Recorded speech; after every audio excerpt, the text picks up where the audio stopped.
يا حمود شيل بي ابلي قبق تربط ابلي قبق جربط ابلي قبق. يا ابن انا ما احب كذا والله، اسب كذا وما في الا انا اسب. فك المايك منه وخليه يتكلم معي ابن القحبه ذا. عداد الشرموطه انزل عداد ينزل عداد يا قص امك نظام دب عداد يا اخي كل زيك يلا يلعن ابوك يا اخو الشرموطه يا مغول يا قحبه يا اخو القحبه. انا ما احب كذا، انا احب كذا يلعن ابوك تجرت وانت مري كس امك يا يامي يا اخو القحبه.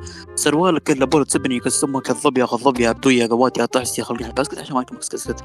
عندكم يا اخو الشرموطه بالسعوديه حيسمى شنو؟ حيسمى الياسمين. الياسمين ولا يا نحيف ولا يا معضل يا اخو القحبه. يلعن ابوك يا السعودي يا اخو الشرموطه يا فاشل. عندكم واحد اسمه شنو؟ اسمه الراجحي. بالله هذه قبيله، هذه قبيلتي اذا ما عندي انترنت. اسمي حموشي بالراجحي يا اخو الشرموطه. اي راجحي يا اخو القحبه؟ اطلعها ولا ارجوحه يا اخو الشرموطه. عندكم السعوديه من لاعبين المنتخب عمر وساوي محمد شرموطاوي محمد البليهي علي ملاهي. تكفى هذا منتخب، هذا منتخب اذا خلص النت يا اخو القحبه. هذا مو منتخب، هذا منقحب يلعن بارضك يا اخو الشرموطه.